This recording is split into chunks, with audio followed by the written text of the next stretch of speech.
This is gonna be so funny. 'Cause I know people probably been peeping like, why he be putting that belt in his videos? It was a birthday gift.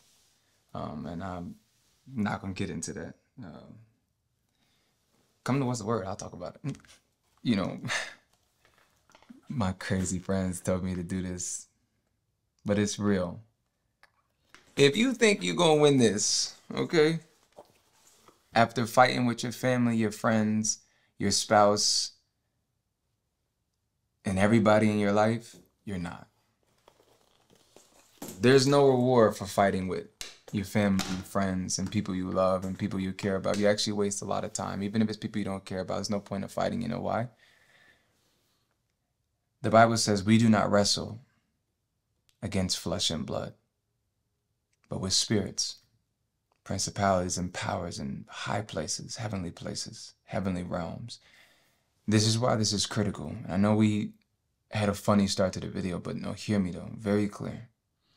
In the Amplified, it says we don't wrestle with physical components. This is not a human to human thing. It's a spirit. And although that sounds deep, let's change the word spirit to influence. There's an influence behind everything. Because we know that everybody, it doesn't matter what you believe, we know this is not just a natural world. There's a very spiritual part to this world. And there are influences behind it. And so what's very crucial is to remember, like, when we fight, it's not me versus you. It's us against the problem. And when there's strife or division, it's not just a problem, but it's a spirit behind it. So let us come together and address that spirit. See? That's very crucial. And it's so important because a lot of people lose in this fight because they've made it personal. No. It's very spiritual. And so, you know how, not that it becomes easy, but what a beautiful thing if you can take the focus off the person and say, I'm not going to let that spirit rip apart my family. I'm not going to let that spirit rip apart my friendship. We work too hard to get unified, and we're not going to let the enemy come in and rip apart all of our stuff. That's exactly what he's going to do. The Bible says the enemy comes to steal, kill, and destroy. But Jesus said, I've come to give you life and more abundantly. That's even in your relationships. And in a generation where everybody's talking about some level of relationship advice, I need you to know this is not a natural thing. This is a very spiritual thing.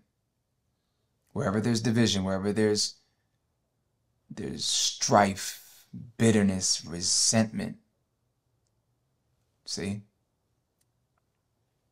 All types of evil work is going on, and we need to call out the spirit.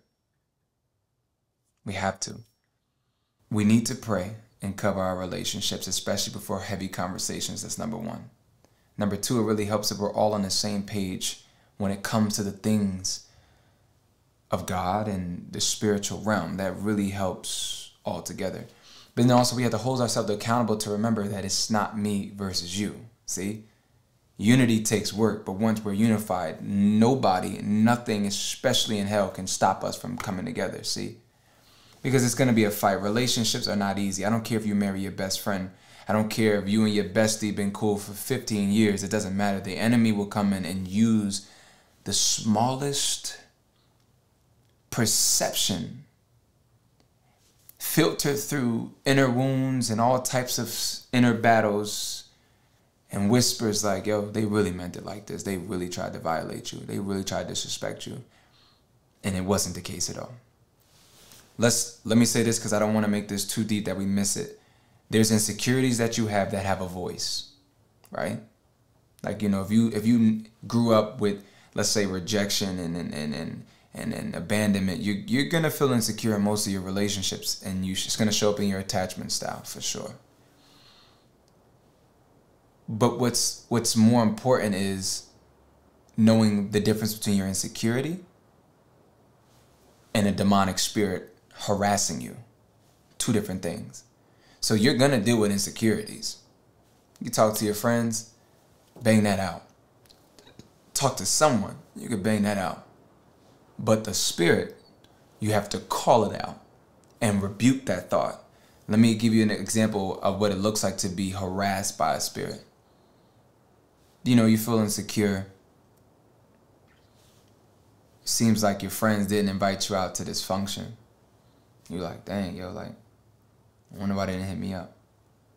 Let me be mature and just ask them, like, hey, like, I didn't know you guys are going out. You know, I really wanted to go. It could be cleared up right there. Like, hey, we actually didn't think that you were into this kind of thing. And depending on that dynamic, of course, we could talk about, hey, you know, next time how we can communicate better. But let's say it's not really what it was going to be. The spirit that's harassing you to cause division is, yeah, they don't like you. They want to be far away from you as possible. These are not good people for you. You need to run from them. You need to do this. And you're like, well, I don't really feel that way. And then the spirit, what makes it, what you really notice, it harasses you, meaning it tells you over and over and over again.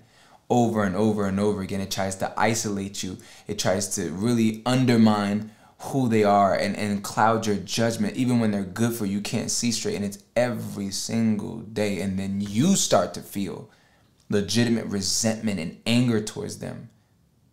I see, that's a spirit. And it's trying to get you to distance yourself, cut them off, keep them apart. Now, mind you, these are people that, again, you haven't even spoken to, you have not cleared nothing up with, but the spirit doesn't even want you to. That can get deep, and I don't want to get too much into that now because I don't have the time to really break that down. But I want to be clear. We have a spiritual war going on. It's not with humans. It's with the influence behind. See, the spirit behind what's going on. That's happening in the government. That's happening in our countries. That's happening in wars. That's happening with money. That's happening in schools. That's happening in churches. That's happening in relationships. That's happening in families. It's all spiritual. There's natural ways to win. But the weapons of our warfare are not carnal. And so you really do have to use your authority. Call out, rebuke the enemy. And you gotta address it head on. Because we need to fight. Especially for the things that are within our control.